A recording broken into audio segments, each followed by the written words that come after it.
토트넘 허스퍼가 2013-2014 시즌 프리미어리그 10라운드까지도 무패를 유지했습니다. 크리스탈 팰리스와의 원정 경기 2대1로 승리했는데요. 이 경기 영국 현지에서 스카이 스포츠에서 생중계했고 또 공영방송 BBC에서도 라디오 해설 등 현장감 느껴지는 정말 많은 이야기들, 레전드들의 해설과 분석 내용들 총정리하고 해석해드리도록 하겠습니다. 우선 이번 경기 프리미어리그 10라운드의 첫 번째 경기이기도 했고 그러다 보니까 현장에 게리 네빌과 제이미 캐러거, 지금 스카이 스포츠를 대표하는 해설자이자 프리미어리그 레전드들이 또 이 경기 보면서 손흥민 선수의 득점력에 대해서 호평을 했어요. 네, 영국 스카이 스포츠는 토트넘은 지금은 솔시대라고 또 표현을 하면서 손흥민 선수의 칭찬을 남겼습니다. 예, 사실 이게 좀 재미있게 올린 건데 저희가 이전에 손 FC라고 말씀을 드렸었잖아요. 이름에 손이 들어가는 선수가 또 유독 토트넘에 많은 상황인데 에메르송 얘기도 해드렸고 메디슨 선수가 이제 끝이 손이니까 손흥민, 메디슨, 손메 듀오를 영국에서는 메디손 듀오다라고 부르기도 하는데 또 새로운 손이 있습니다. 네. 브레넌 존슨도 합류했고 특히 이번 경기 결승골을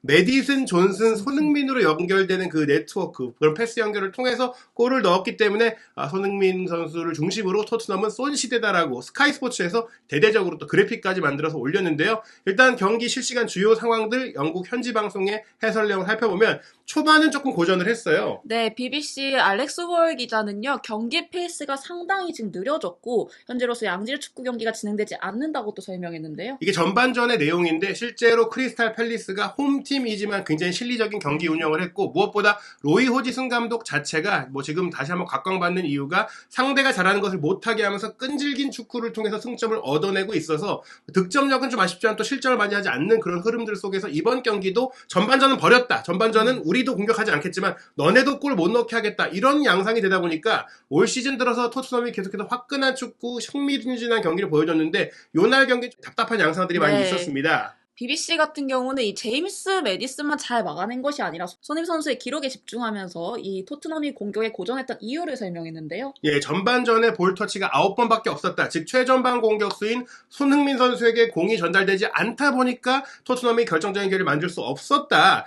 이 기록에 대해서는 스카이 스포츠가 좀 더 세밀하게 체크했을 때는 전반전 볼터치 2번 더 있었다. 11번이라고 했지만 그것 역시도 굉장히 부족한 수치다 보니까 스카이 스포츠가 하프타임에 전반전 0대0 끝나고 분석할 때 토트넘이 손흥민 선수를 제대로 활용하지 못했다. 결국에는 손흥민 선수를 최전방에 놓은 것은 거기서 골을 잘 넣으라고 배치해 놓은 것인데 공이 안 오면 아무리 손흥민 선수가 뛰어난 결정력을 갖고 있어도 활용할 수가 없잖아요. 이 문제에 대해서 게리 네빌도 지적을 했습니다. 게리 네빌은 전반전 이후 올 시즌 이렇게 토트넘에 문제가 생긴 건 처음이고 토트넘이 팰리스를 뚫기 위해 하프타임 이후에는 곧바로 방법을 찾아야 될 것이라고 또 설명했습니다. 전반전 같은 패턴을 유지한다면 어려울 것이라고 하면서 부연 설명한 것이 역시 이날 경기 선발 명단의 가장 큰 변화였던 왼쪽 풀백 우도기의 결장, 이게 좀 타격이 컸다라고 설명을 네빌이 했어요. 네, 네빌은 토트넘은 우도기가 필요하다고 또 강조를 했는데요. 그가 시즌 초반에 한 플레이가 굉장히 놀라웠는데 지금 우도기가 빠지자 이런 추진력을 잃었다고 설명을 했습니다. 예, 사실 이게 전반전에 데이비스가 선발 출전을 하면서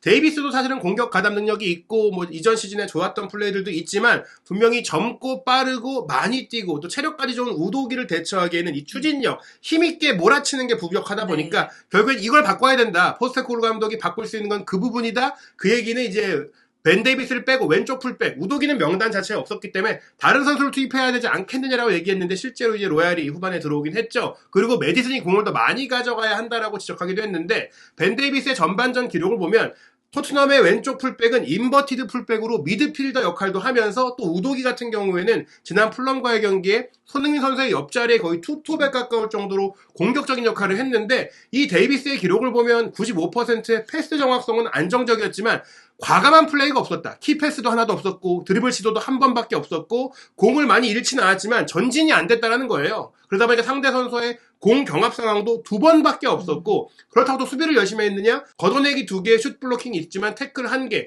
많이 경기에 관여하지 못했다라고 볼 수가 있겠습니다. 네, 캐러거도 하프타임 이후 변화가 필요하다고 또 한번 설명했는데요. 예, 프리미어리그 원정 경기, 팰리스 원정이 어렵다라고 했고 특히 호지슨 감독이 경험이 풍부하다 보니까 토트넘이 아주 못했다라기보다는 호지슨 감독의 전략 자체가 이렇게 루즈한 경기를 양상을 만들었다. 즉 토트넘이 후반전에 이런 걸 깨기 위한 변화를 가져가야 된다고 얘기를 했는데 토트넘의 전반전 패스 네트워크와 평균 위치를 보시면 33번이 데이비스잖아요. 네. 통상적인 토트넘의 왼쪽 풀백 위치는 굉장히 높은 곳에 가 있어야 되는데 판더펜 선수 왼쪽 센터백과 같은 위치에 데이비스가 있으니까 거의 공격 가담 역할. 실질적으로 토트넘이 이날 경기는 공격 자원 한 명 없이 경기를 했고 그러다 보니까 히샬리송이 통상적인 우도기의 자리, 히샬리송이 왼쪽 윙백처럼 경기를 해야 됐고 메디슨이 히샬리송의 위치로 가고 이래 선수들이 하나씩 딸려 내려오니까 손흥민 선수가 혼자 전반에 고립된 거예요. 원래는 메디슨과 히샬리송이 손흥민 선수 근거리에 가서 도와주고 그 뒤를 또 우도기가 커버해줘야 그렇죠. 되는데 데이비스의 역할이 조금 아쉬웠다. 팰리스와의 경기 구역 그래프를 보시면 수비적으로 아쉬웠던 게 뭐냐.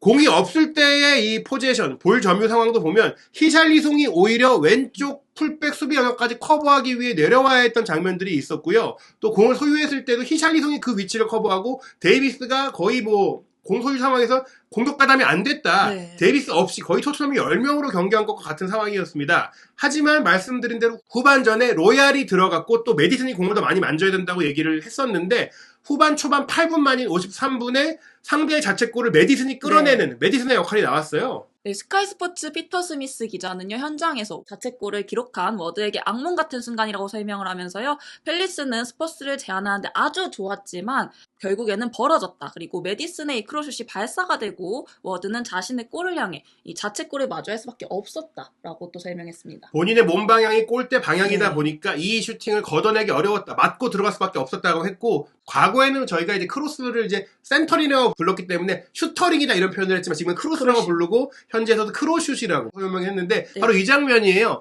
가정도 좋았습니다. 이게 운 좋은 자책골이라기보다는 로메로가 공격에 가담을 해서 기점 패스를 줬고 포로가 베우스루 패스를 줬고 사르가 그 사이에 침투해서 컷백을 준 것을 메디슨이 슈팅이기도 하지만 방향을 봤을 때는 손흥민 선수나 혹은 반대편에 있는 히샤이송을 맞고 들어가도록 네. 건드릴 수 있도록 크로스를 한 건데 이걸 막으려던 이제 워드 선수의 모습을 보시면 몸의 방향이 이제 이 슈팅 공을 보고 있다 보니까 메디슨을 보고 있다 보니까 바깥쪽으로 돌리지 못했어요. 좀 영리한 수비수였다면 돌릴 수 있었겠지만 이 선수도 센터백이 아니고 풀백 선수고 공격 가담력이 있는 선수다 보니까 사실은 조금 미진한 위치 선정이었죠. 그러다 보니까 본인이 건드리고 자책골이 된 것인데 이 플레이에 대해서 역시 영국 선수인 메디슨의 활약에 대해서 영국 레전드들이 특히 제이미 캐러거가 호평을 했습니다. 네, 캐러건은 메디슨이 사실 토트넘 모든 플레이의 핵심이라고 강조를 했습니다. 사실 자책골이든 아니든 상관이 없을 것이다. 메디슨이 득점과 어시스트 면에서 토트넘 안에서 대단한 임팩트를 발휘하고 있다고 설명했는데요. 메디슨이 토트넘에 합류한 이후로 마치 모든 것의 핵심이 된 듯한 모습이라고 설명했습니다. 사실 메디슨이 개인 기록을 신경 쓰지 않을 것이다. 팀이 결국에 이렇게 어려운 상황에서 선제골을 얻어냈기 때문에 내 포인트가 안 생겨도 팀이 앞서가고 있으니까. 그리고 본인의 공격 포인트가 기록이 안 돼도 이렇게 영향력을 발휘하고 있는 것 자체. 그러다 보니까 모든 것의 중심이 메디슨이다라고 얘기가 나왔고요. 그 다음에 추가골을 손흥민 선수가 67분에 기록을 했는데 이 장면 같은 경우에는 상대의 자책골도 아니고 특히 연계 과정이 대단했기 때문에 BBC 스포츠에서도 이렇게 얘기했어요. 그저 눈부실 뿐입니다라고 하면서 포문을 열어냈던 토트넘이 마침내 기대했던 그런 수준의 플레이가 나왔거든요. 앞에서 뒤까지 전방부터 후방까지 훌륭한 경기를 펼치면서 팰리스를 깔끔하게 잡아냈다. 이 골이 사실상 승리를 가져온 쐐기골이었다라고 설명을 하는 것인데요. 과정을 보면 왼쪽으로 이어진 패스 존슨에게 배달이 됐고 존슨이 머리로 패스를 했고 메디슨이 이어받아서 다시 존슨에게 줬고 여기서 보시면 이제 패스를 받기 위해 메디슨을 지나쳐서 앞으로 뛰어들어간 존슨의 움직임까지 설명을 했고요. 그 다음에 존슨의 패스를 손흥민 선수가 태빈으로 밀어넣어서 득점을 했다라고 설명하면서 이번 시즌 토트넘은 전혀 다른 수준이다. 클래스 높은 플레이를 보여줬다고 설명을 했습니다. 네, 이어서 캐러건은요, 공격 라인 3명이 관여했음에도 이 손흥민이 골을 놓칠 리 없었다고 또 말했는데요. 절대적으로 눈부신 토트넘의 플레이였다고 설명했습니다. 이 메디슨의 푸더크도 놀라웠고요. 눈부신 패스였다고 칭찬을 했고, 이후 존슨의 또 위치, 이 손흥민 선수의 위치를 파악한 부분도 칭찬했습니다. 존슨 선수가 사실 여기서 슈팅을 가져갈 수 있었고 다른 패스가 미스날 수 있었을 텐데 손흥민 선수가 어디서 어떻게 마무리할 수 있는지를 파악했던 이런 이 시야에 대해 칭찬을 한 것이고요. 무엇보다 존슨, 메디슨, 손흥민 이 3명 공격 라인이 모두 관여했다. 그리고 손흥민 선수가 그 자리에서 놓칠 리가 없다라고 캐러거가 다시 한번 이 대단한 결정력을 얘기했는데요. 이렇게 얘기해요. 손흥민 선수 지금 절대적으로 앱솔루트 파이어, 불이 붙었다라고 얘기하면서 근데 그게 올 시즌뿐이 아니라 오랜 시간 동안 그래왔다라고 하며 캐러가 이렇게 얘기합니다. 손흥민 선수는 슈퍼스타다. 와로 슈퍼스타라고 했습니다. 이 장면 보시면 이제 연계 과정의 기점은 사실 사르였어요. 사르도 칭찬을 해야 됩니다. 네. 오른쪽의 후방 지역에서 반대 전환 패스를 사르가 줬고 여기서 존슨이 사이드라인에 붙어서 견제가 없으니까 이 선수가 뭐 높이의 강점이 있는 건 아니지만 헤더로 탁 돌려줬어요. 그 다음에 메디슨이 받았을 때 이때 존슨이 손흥민 선수와 메디슨 사이 공간으로 치고 들어갔던 움직임이 좋았던 거예요. 네, 치고 들어가면서 손흥민 선수의 위치를 파악했고요. 곧바로 컷백으로 내주기도 했습니다. 예, 지금 보시면은 메디슨 선수가 패스를 주는 상태니까 존슨이 메디슨을 보면서 들어가면서도 반대쪽에 있는 손흥민 선수의 위치를 본 거죠. 그리고 보시는 대로 3명의 팰리스 수비수들이 손흥민 선수 앞쪽에 있었기 때문에 이게 결코 또 쉬운 마무리가 아니에요. 물론 바로 밀어넣기만 하면 되는 상황이지만 이런 상황에서 침착하게 정확하게 게다가 골키퍼가 자리를 잡고 있었기 때문에 이 골키퍼를 피해서 슈팅을 해야 되는데 그렇기 때문에 손흥민 선수가 왼발로 반대로 멀은 쪽으로 이제 노렸다는 것 자체도 대단했다. 그렇기 때문에 이거를 슈퍼스타의 골이었다고 캐러거가 설명을 한 것입니다. 그리고 이제 스카이 스포츠의 피터 스미스 기자 역시 토트넘 역시 이런 모습이 어울린다고 하며 이전까지 고전했던 상황들을 깨트렸던 마침내 토트넘 올 시즌 NG볼 플레이가 발휘됐다고 하면서 메디슨의 패스 플레이 정말 매끄러웠다. 소슬릭이라고 하면서 메디슨이 여기서 슈팅 때리거나 접거나 컷백 주는 게 아니라 존슨이 틈틈한 위치에 맞춰서 패스를 준 것까지도 대단을 했고 특히 지금의 이 손흥민 선수의 결정력에 대해서는 스코어 시트에서 손흥민 선수의 이름이 빠지는 게 불가능하다. 절대 불가능하다. 무슨 얘기냐면 앞으로 손흥민 선수는 지금처럼 스트라이커로 뛰는 한 매 경기 골을 넣을 것이다. 실제로 지금 스트라이커로 뛰면서 계속 전 경기에 가까운 득점을 하고 있거든요. 이 기록을 보시면 손흥민 선수가 번리와의 경기부터 스트라이커로 이동을 했는데 그 경기에 바로 해트트릭을 했습니다. 그리고 나서 대표팀 일정 이후에 셰필드전은 득점이 없었어요. 이때 조금은 고전을 했지만 그 뒤 아스널전, 리버풀전, 풀럼전, 팰리스전까지 무턴전 제외하고 지금 계속해서 스트라이커로서 골을 넣고 있는데 이 출전 기록이 7경기에서 8골, 게다가 1도움이니까 9개의 공격 포인트가 스트라이커 이동 이후 나오고 있습니다. 현재 홀란 선수와 한 골 차이인 득점 2위인데요. 프리미어리그 공식 채널조차도 현 시점에서 손흥민 선수 득점을 멈추는 게 불가능하다. 지금 손흥민 선수의 득점 행진 앞으로 엄청나게 이어질다. 더 갈 것이다. 이렇게 얘기한 건데요. 다만 이제 BBC에서 경기 막판에 또 한 번의 결정적인 슈팅이 손흥민 선수한테 나왔을 때 게히가 이제 막아냈던 장면이잖아요. 이날 경기 사실은 이전 경기들보다 토트넘에 좋은 슈팅이 많이 안 나왔는데 손흥민 선수에게만 나왔거든요. 그래서 사실 토트넘의 강점이 특정 포지션에는 뎁스가 있다. 뭐 미들라인이나 뭐 다른 포지션에 있는데 대체할 수 없는 키 공격수가 있다. 키 어택커가 있는데 그 바로 손흥민이다. 이렇게 얘기를 하면서도 그런데 이거는 다른 팀들도 그렇죠. 팀들도 그렇지 않나요? 라고 또 예. 이야기했습니다. 마찬가지로 물론 이제 맨시티는 혼란 외에 뭐 알바레스도 있고 잘하지만 그래도 혼란이 없는 맨시티와 있는 맨시티 다르지 않느냐 볼 수 있고 아스날도 사카가 네. 있고 없고의 차이가 있고 모든 팀들이 그래요. 그렇기 때문에 뭐 손흥민 선수에 너무 의존하는 거 아니야? 이렇게 얘기하면 뭐 이 정도의 선수가 원래 많이 없다. 뭐 이렇게 볼 수 있으니까 토트넘이 손흥민 의존축이다 이렇게 말하기에는 이건 좀 이제 억까다라고 그렇죠. 얘기한 것입니다. 결과적으로 토트넘이 이제 2대1로 승리를 했는데요. 물론 경기 막판에 초조한 상황이 조금 있긴 했지만 그래도 첫 10경기에서 프리미어리그 출범 이후 최고의 성적을 또 냈습니다. 네, 프리미어리그 시즌 최고의 시작을 달리고 있고요. 포스테코글루 감독이 첫 10경기에 대해서 기록적인 성과, 클럽 역사상 최다 승점 차로 1위를 기록을 세웠습니다. 그러니까 프리미어리그가 시작된 이후에 토트넘이 1위에 올라간 적이 없었던 건 아니지만 2위와 승점 차이가 5점이나 난 건 이번이 처음이라고 합니다. 그 2위가 바로 지금 절대적인 강자인 맨시티이고요. 물론 뭐 맨시티가 아직 경기를 안 하긴 했지만 어찌됐거나 토트넘이 지금 모든 게 잘 풀리고 있다라고 피터 스미스 스카이 스포츠 기자가 이야기하면서 이게 중요한 게 뭐냐? 왜 잘 풀리고 있느냐? 토트넘이 솔직히 오늘 최고의 상태가 아니었다. 경기력 안 좋았는데도 방법을 찾아냈다. 네. 하프타임에 캐러거랑 네빌도 얘기했잖아. 방법 찾아야 된다. 지금 문제 안 좋다. 근데 찾아낸 거예요. 냈습니다. 그게 바로 이 팀의 다른 속성. 이전의 토트넘은 이럴 때 못 찾고 무너졌지만 이번 토트넘은 자책골도 끌어냈고 결국에 그 골 이후엔 자신감이 살아나면서 원래 잘하던 플레이가 나왔고 또 손흥민 선수의 골까지 나왔고 또 메디슨은 여전히 훌륭한 영입으로서의 활약을 했다라는 얘기입니다. 옵타에서도 기록을 소개했는데요. 사실 토트넘의 최고 시즌은 1960-61 시즌이에요. 이때는 프리미어리그가 아니었고 퍼스트 디비전이었는데 우승을 했을 때 2위와 8점 차였거든요. 그때 이후로 지금 5점 차가 가장 2위와의 승점 차이를 크게 벌린 거니까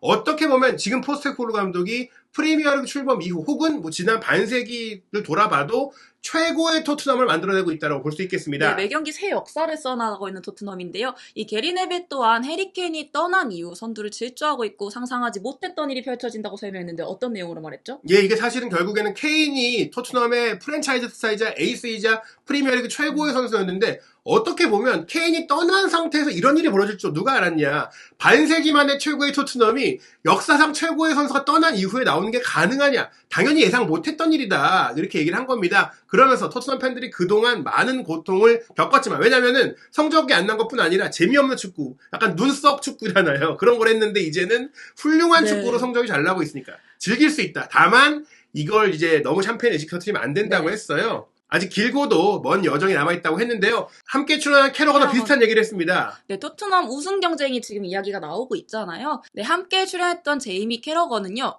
이 토트넘이 현재로서 엄청나게 훌륭한 일을 잘 해내고 있다. 그들은 정말 즐기면서 결과도 잘 챙기고 있다고 평했는데요. 이어서 사람들이 현재 토트넘 우승 레이스에 참여하고 있는지 물어보고 있다면 사실 망설여지긴 하지만 토트넘이 정말 대단한 위치에 있는 건 확실하다고 말했습니다. 그러니까 이 우승 경쟁은 끝까지 갈 수 있을지에 대해서 내가 확신을 네. 하기 어렵다. 아직 초반이니까. 하지만 10라운드 일정인 지금 5점 차 1위라는 것은 분명 대단한 위치인 건 맞다. 이걸 폄하할 수는 없다. 이제 이걸 이어갈 수 있느냐가 최대 미션이겠는데요. 10월 일정이 끝났고 이제 11월 일정이 이어집니다. 11월 7일 화요일 새벽 5시 충분한 휴식을 갖고 첼시와 11라운드 런던 더비를 치르고요. 그리고 11월 11일에는 황희찬 선수가 뛰고 있는 울버햄튼이죠. 예. 네, 11월 10일이 황희찬 선수와의 코리안 더비가 또 예정이 되어 있습니다. 시간대도 밤 9시 30분으로 모두가 즐기기 좋은 시간대에 열리죠. 그리고 이제 A매치 데이 이후에 11월 26일 일요일 밤 11시에 에스턴 빌라와 또 한 번 홈 경기가 있고요. 12월이 굉장히 중요한데요. 12월 4일 월요일 새벽 1시